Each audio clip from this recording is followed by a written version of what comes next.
Ele fez de novo. Eu sou do senhor Champions. Ele fez de novo. O pé responde ao coração. Mais uma vez. Cristiano de bicicleta, minha nossa. Ele vence, vence e vence. Bom dia, boa tarde, boa noite para você que está chegando aqui no canal Em Cima do Muro. Hoje vamos reagir a mais um vídeo do Fernando, dessa vez ele comentando um pouco sobre a rodada da Libertadores, algumas declarações, principalmente do presidente do Internacional, que a gente vai comentar bastante pós-derrota para o Flamengo.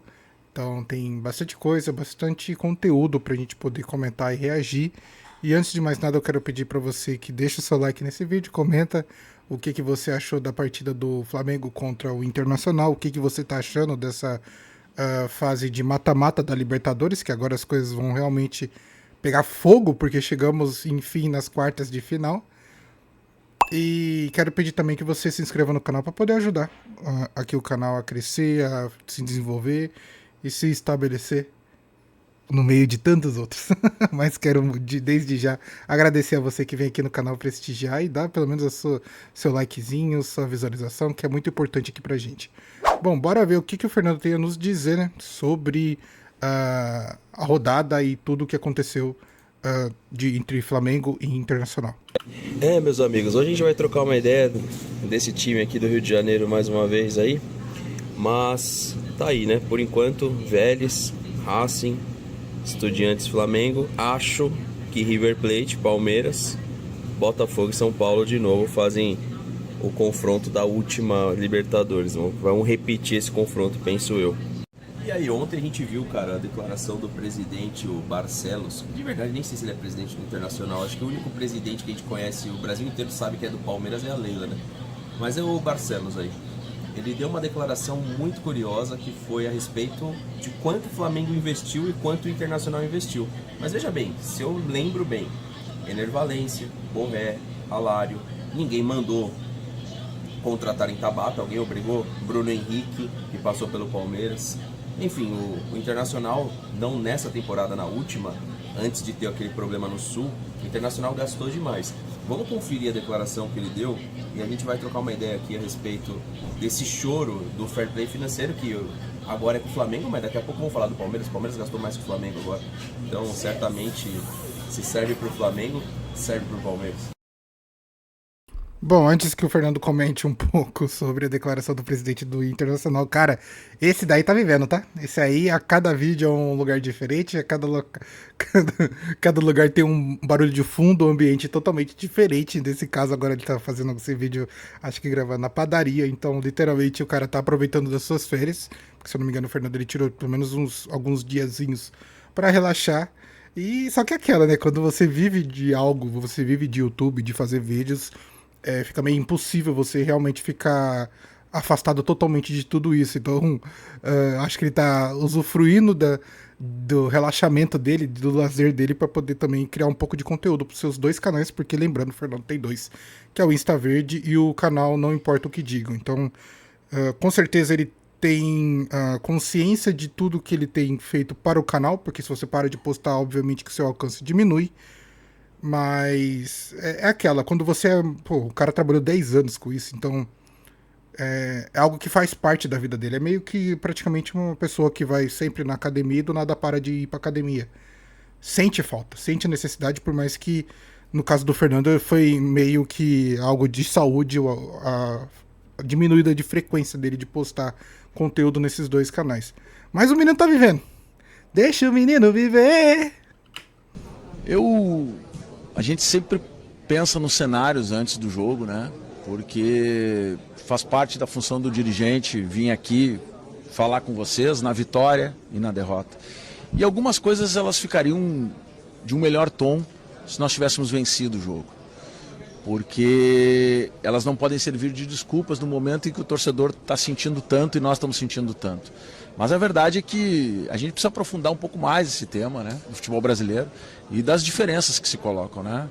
Um investimento nesta janela da ordem de 277 milhões contra um investimento de 27 milhões são 10 vezes mais. Se nós falarmos das últimas 4 janelas, foram 600 milhões de investimento. Estou falando em reais. Então, isto é um elemento que é novo no futebol brasileiro E nós precisamos entender e trabalhar com ele. É ruim falar isso nesse momento, porque isso não justifica um momento que a gente vem passando de dificuldades dentro de campo, não só nesses 2 jogos contra o Flamengo, ou se considerar o terceiro pelo Brasileiro. Mas o fato é que é um tema importante e relevante e que eu acho que a gente precisa cuidar disso para que a gente possa manter a competitividade, né? E as coisas estão ficando numa distância tanta que acaba, evidentemente, sendo um elemento importante nessa hora, na decisão dentro de campo e no reflete. Cara, é muito engraçado, né, que esses assuntos, assim, teoricamente, que são importantes, obviamente, pro futebol, parecem justamente da boca daqueles que sempre perdem, né? Eu ia falar percam, mas é aqueles que perdem, né? Porque é aquela, se o juiz não rouba pra você, aí a arbitragem tem que ser estudada, a arbitragem tem que ser atualizada, as coisas precisam mudar, porque o futebol não pode continuar desse jeito. Agora, se você é favorecido, não, árbitro excelente, árbitro que faz todo eficiente, cumpre os regulamentos da CBF. Se um time vence você pela sua superioridade em campo, que, assim, é óbvio que os valores investidos no Flamengo e Internacional são totalmente... tem uma diferença gritante. Mas, pô, nada impede do Internacional, pelo menos, jogar contra o Flamengo. E, pô, Internacional e Flamengo, dentro de casa do Inter, praticamente parecia que o Flamengo estava jogando no Maracanã.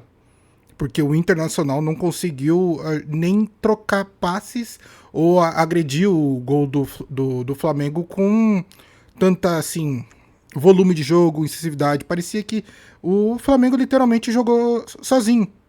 O Flamengo treinou no Beira-Rio. E isso é uma lástima para um time tão grande igual o do Internacional. Uma competição tão grande que é a Libertadores, e você espera que seu time pelo menos jogue, tá ligado? E o Inter tava vindo com uma desvantagem de 1 gol apenas, então não era algo tão impossível contra o Flamengo, mas é aquela, né? Agora que foi eliminado, temos que pensar em fair play financeiro, temos que pensar nos valores investidos. Agora essas coisas são importantes. Eu acho que meio que há 5 minutos atrás não era tão importante assim. E outra, se o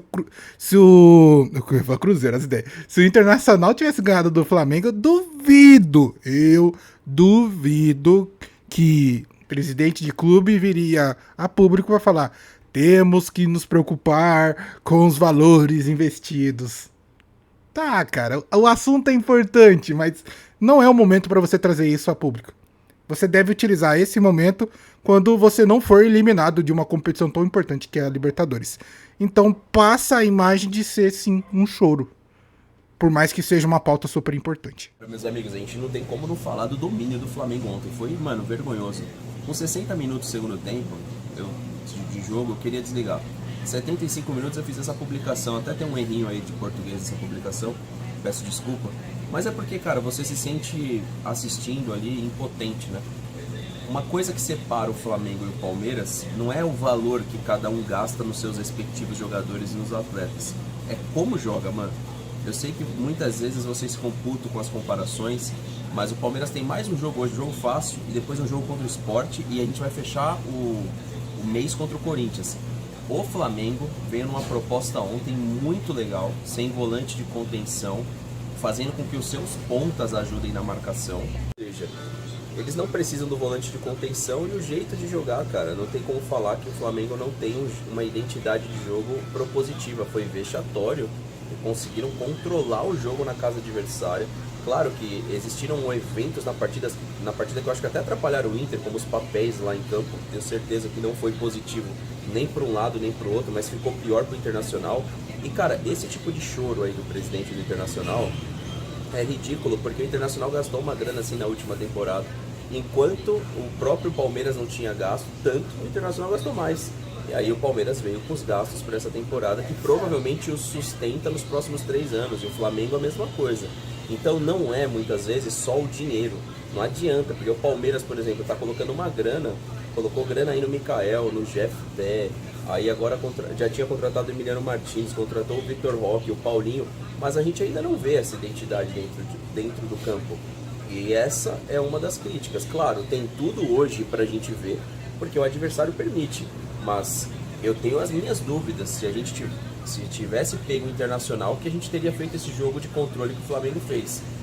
Novamente está pintando um cenário, por que eu abro ali com o chaveamento? Se pintar um Flamengo e Palmeiras, mais uma vez o Flamengo, ele entra como time mais com o corpo de favorito, e o Palmeiras vai ser... vai ter menos favoritismo, vai ser igualzinho aquela Libertadores, caso ocorra uma final. Aproveitando um pouco do assunto que o Fernando levantou, eu acho que, obviamente, que você tem que tomar cuidado com a competição como um todo, todo o Campeonato Brasileiro, porque se alguns times começam a se destacar demais em quesito de poderio financeiro, os outros que não têm tanto poderio financeiro acabam ficando muito para trás, e isso você acaba com a competitividade do campeonato. É óbvio, fica um pouco difícil de você querer... como eu posso dizer, banalizar ou mesmo culpar as gestões que estão fazendo um bom trabalho por aquelas que não conseguem fazer um bom trabalho. Então tem muito a se pensar referente a isso. Mas também, na minha visão, é o seguinte, não é a quantidade que você gasta, mas sim como você gasta.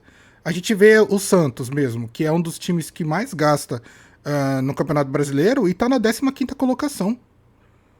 Então, muitas vezes, principalmente nos times brasileiros, a quantidade exorbitante de dinheiro que é gasto, na maioria das vezes é um dinheiro muito mal gasto.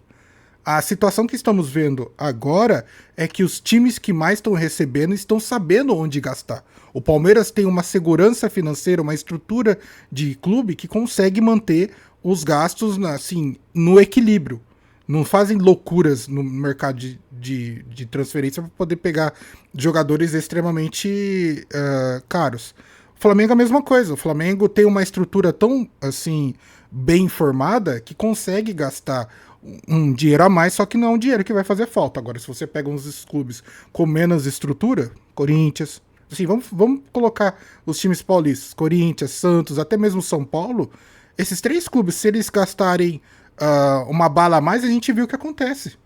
Transferbando o Corinthians, São Paulo não podendo fazer contratação porque não tem dinheiro, o Santos não consegue contratar um técnico porque não consegue dar o aporte financeiro para poder fazer novas contratações. Então, quando você vê que um clube não consegue gerir sua própria instituição da melhor maneira possível, fica difícil. É óbvio que a competitividade vai pro buraco.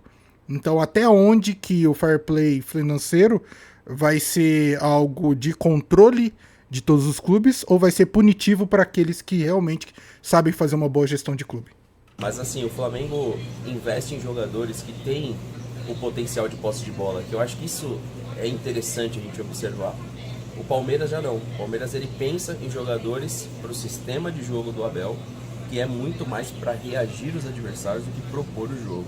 Enfim, foi isso que eu vi. Teve um momento que eu simplesmente desisti de secar, porque o Flamengo controlou o Internacional. E vamos ver o que a gente vai fazer hoje num jogo ganho, né? A gente tem uma boa sequência até enfrentar o Corinthians, né?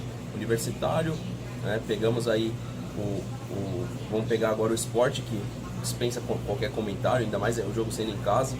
E depois a gente enfrenta o Corinthians fechando o mês, tá? Então isso que eu vi, acho show, tá? Porque é normal. O Flamengo vai gastar mais porque ganha mais, vai estocar dinheiro, vai fazer o quê? Os caras vão colocar dinheiro no bolso? Um clube de futebol, ele arrecada dinheiro para poder gastar em jogador. Se o Flamengo não gastar em jogador, alguém vai estar levando esse dinheiro para casa, certo? Então não faz nenhum sentido esse tipo de declaração do Barcelos aí. Queria saber a opinião de vocês. E quando o Roger passou pelo Palmeiras, olha o que eu falei do Roger no dia que ele foi demitido, inclusive. Que é a minha crítica ao Roger, né? Eu poderia vir aqui e só falar assim, fora Roger, como muita gente está fazendo aí. A minha crítica ao Roger é simples. Falar de esquema de jogo do Roger. Desde quando ele chegou no Palmeiras, foram testados 2 sistemas de jogo. Roger Machado testou 2. O primeiro deles, imaginando o Felipe Melo como primeiro volante, 4-1-4-1. Primeiro sistema de jogo utilizado pelo Roger e que também já tinha sido utilizado pelo Eduardo Batista. Temos um superchat aqui, eu já vou ler, do Ramon. Espera só um pouquinho, Ramon. E ele entrou na 4-2-3-1 e ele não consegue sair. E eu sei o porquê que ele não consegue sair, mas está faltando por parte dele uma ousadia para sair desse sistema 4-2-3-1, que aí eu vou mostrar aqui para vocês. Vocês podem achar interessante ou não. O porquê que ele não sai da 4-2-3-1? Porque ele tinha pontas nesse time, ele tem muitos pontas, ou que são considerados pontas, que é o Dudu, que é o próprio Vitinho agora, que era o Keno, que é o Johan, entre outros jogadores aí, né?